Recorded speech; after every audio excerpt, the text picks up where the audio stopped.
दोस्तों इस वीडियो में हम लोग जानेंगे कि वंशावली के आधार पर प्रत्येक उत्तराधिकारी का दखल निम्न प्रकार है, यानी कि जो भी उत्तराधिकारी हैं उनको कितना कितना ज़मीन जो है आएगा उनके हिस्से में। ठीक है, वंशावली के आधार पर वो जो है इस फॉर्म में हम लोग भरेंगे। ठीक है, ये हम भरना सीखेंगे। ठीक है दोस्तों, इसके पहले वाले फॉर्म में हम देख चुके हैं। इसके पहले वाले फॉर्म में जो वीडियो हमने बनाया है उसमें वंश वृक्ष के बारे में बताया है। ये वीडियो जो है आप जा करके देख लेंगे तो फिर जो है ये अभी वाला वीडियो समझ में आएगा। इसके पहले जो बना है वो प्रपत्र 3.1 के बारे में, यानी कि वंशावली के बारे में हमने बताया है। सारी डिटेल इसमें भर रखा है। ये वीडियो आप देख लेंगे तो फिर आगे की सारी वीडियो भी समझ में आएंगे। उसके सबसे जो पहला वीडियो है वो प्रपत्र 2 है। प्रपत्र 2 में सारा डिटेल दिया गया है। ठीक है, कि कितने जो है उत्तराधिकारी हैं और ज़मीनों के बारे में, खसरा के बारे में, खाता के बारे में, रकबा के बारे में, चौहद्दी के बारे में, ये सारा डिटेल जो है ये दिया गया है प्रपत्र 2 में। तो ये वीडियो देख लेंगे। ठीक है, प्रपत्र 2 देखेंगे, उसके बाद से आपको प्रपत्र 3 का वीडियो देखेंगे, फिर अच्छे से समझ में आएगा। उसके बाद देख लेंगे ये वंश वृक्ष वाला। ठीक है, और उसके बाद से आप जो है ये अभी जो हम बना रहे हैं उसको देखिए, फिर समझ में आएगा। ठीक है, वंशावली के आधार पर जो है प्रत्येक उत्तराधिकारी का दखल किस प्रकार है, यानी कि कितना कितना ज़मीन किसके नाम से आ रहा है वो हम देखेंगे। ठीक है, तो सबसे पहले यहाँ पे दे रखा है पहले कॉलम में रैयत का नाम और उसके बाद से पिता का नाम। ठीक है, तो यहाँ पे हम प्रपत्र 2 में भर रखे हैं रैयत के नाम। ठीक है, ये रैयत के नाम हम भर रखे हैं मंगरू महतो पुत्र झगरू महतो। ठीक है, तो यहाँ पे नाम आ जाएगा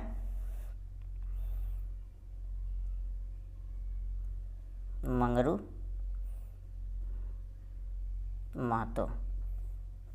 ठीक है, उनके पिता का नाम आ जाएगा झगरू महतो। ठीक है, ये रैयत का नाम हो गया। अस्थाई पता, तो दोस्तों इसमें अस्थाई पता लिखे हुए हैं प्रपत्र 2 को देख लीजिए। इसमें थावे चीतू टोला, ठीक है, गोपालगंज, तो इसमें लिख देंगे अस्थाई पता। ठीक है, थावे चीतू टोला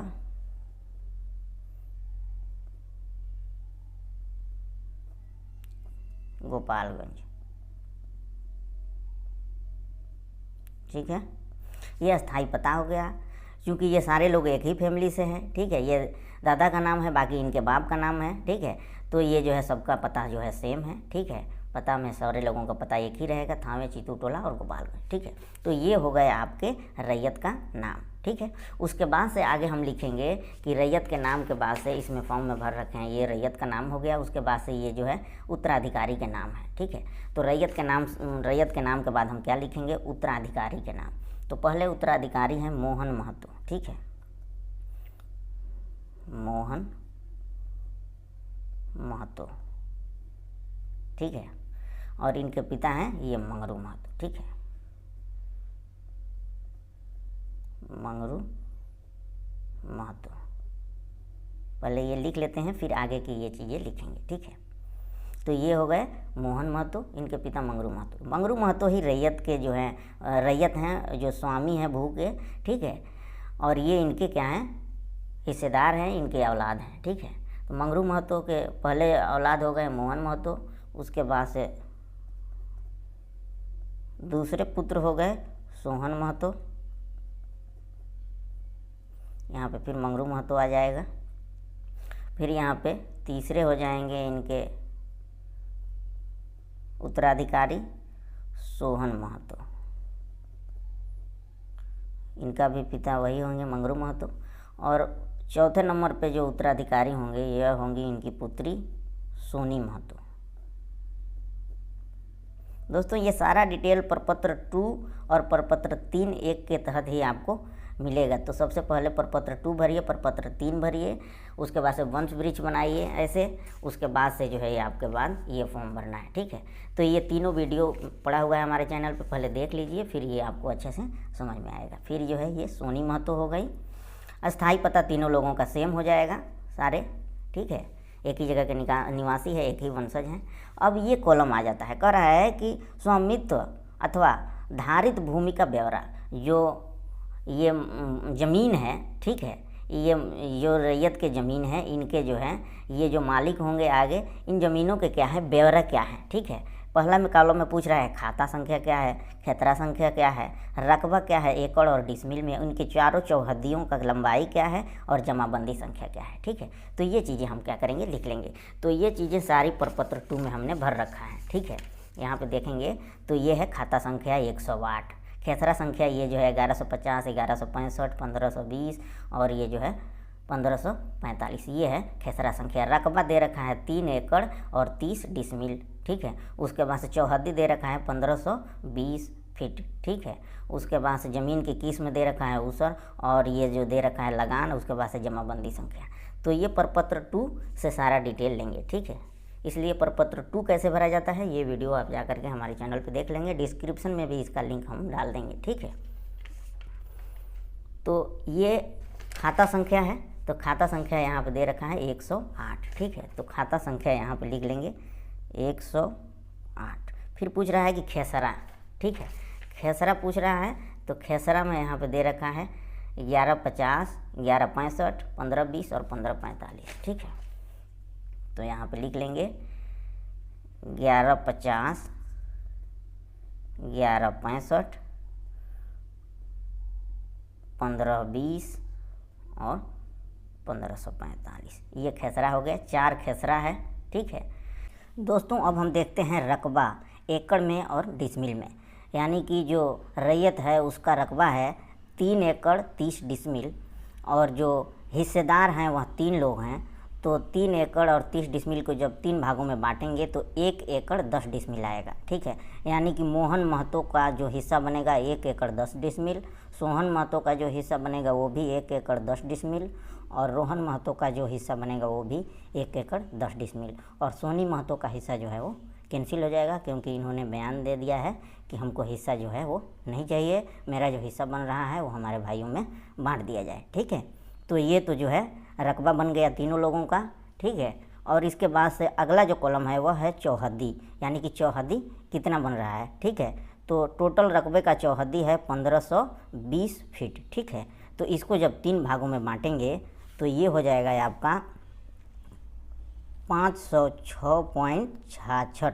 ठीक है, इनका एक खातेदार का इतना बन जाएगा चौहद्दी, फिर दूसरे खातेदार का यानी कि मोहन का हो गया ये, और सोहन का भी 506.66 बन जाएगा और रोहन का भी 506.66 बन जाएगा। क्योंकि ये बराबर के हिस्सेदार हैं इसलिए इनका जो है चौहद्दी तीनों का बराबर होगा। तीनों को जोड़ेंगे तो बराबर 1520 जो है आ जाएगा टोटल रकबा के बराबर। ठीक है, उसके बाद से जमाबंदी संख्या, तो जमाबंदी संख्या प्रपत्र 2 में भरे हैं 1950, ये हो गया। ठीक है, तो ये जमाबंदी संख्या ये सबका सेम हो जाएगा चारों लोगों का।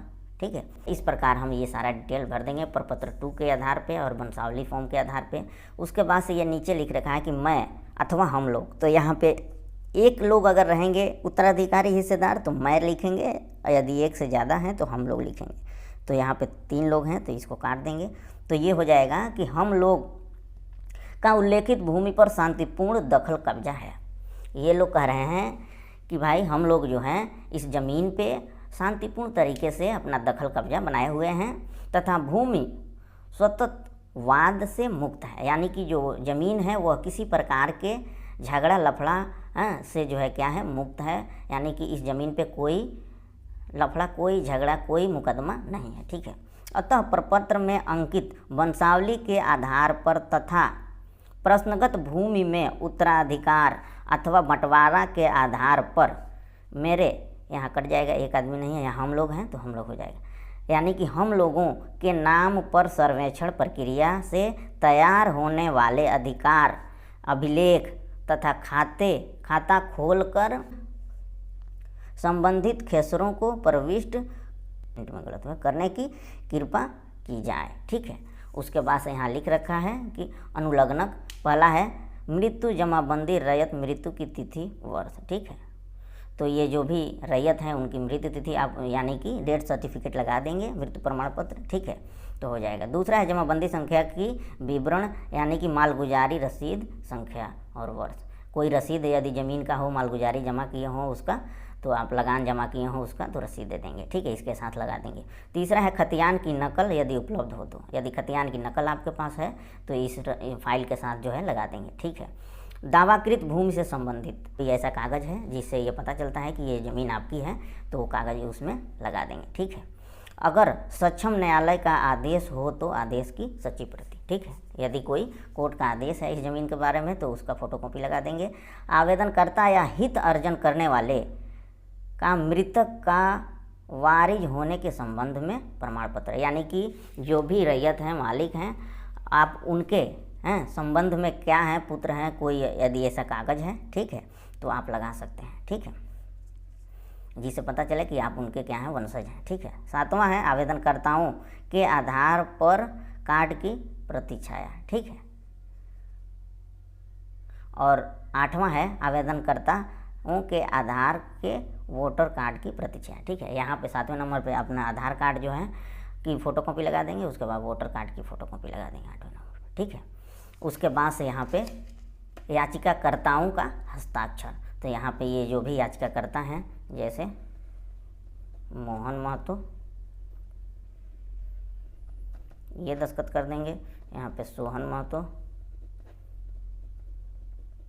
ये दस्तखत कर देंगे। यहाँ रोहन महतो, ये दस्तखत कर देंगे। ठीक है। ये तीनों लोग दस्तखत कर देंगे। तो इस प्रकार से ये जो फॉर्म है, ये फॉर्म कंप्लीट हो गया एकदम अच्छे तरीके से। और इसके साथ आप जो है वंश वृक्ष का फॉर्म ये लगाएंगे इसके ऊपर, और फिर इसके ऊपर जो है ये लगाएंगे प्रपत्र 3(1) यानी कि वंशावली वाला, उसके ऊपर आप लगाएंगे प्रपत्र 2। ठीक है। तो इस प्रकार से ये जो है फॉर्म आपके कंप्लीट हो गए। ठीक है। ये इतना ये फॉर्म आपको लगाने हैं। नीचे जो कागज़ दिया गया है वो सारे कागज़ आपको लगा करके और जो है अपने जो सर्वे अधिकारी हैं उनके पास जो है सबमिट कर देने हैं। ठीक है। तो दोस्तों, उम्मीद है कि यह वीडियो आपको पसंद आया होगा। ऐसी ही सर्वे से जुड़ी हुई तमाम जानकारी के लिए हमारे चैनल को सब्सक्राइब कर लें और वीडियो को लाइक करें। ठीक है। इसके अगले वीडियो में हम और भी ये दे रखा है वंशावली प्रमाण पत्र हेतु, ठीक है, आवेदन पत्र, उसके बाद से वंशावली प्रमाण पत्र यानी कि पत्र निर्गम हेतु अनुशासन अनुशंसा प्रपत्र, इसके बारे में जानेंगे। उसके बाद से कार्यालय यानी कि ग्राम कचहरी के बारे में वंशावली के ये पूरा डिटेल है। इन सबों के बारे में, इन सारे फॉर्मों के बारे में एक एक करके जानेंगे कि ये जो है आगे किन किन लोगों को ये फॉर्म भरना है। ठीक है। और कार्यालय ग्राम कचहरी के बारे में इस फॉर्म के बारे में हम भरेंगे और जानेंगे। उसके बाद से ये भी है कार्यालय ग्राम पंचायत राज के बारे में। इन सारे फॉर्मों के बारे में हम एक एक करके जानेंगे अगले वीडियो में। तो हमारे चैनल को सब्सक्राइब कर लें और वीडियो को लाइक करें और बने रहें हमारे साथ। हम सर्वे के बारे में एक एक डिटेल, एक एक जानकारी, जैसे जैसे न्यूज़ आती जाएगी सरकार की तरफ से, हम आपको सारी जानकारी बताते जाएंगे। ठीक है। तो जुड़े रहें हमारे साथ।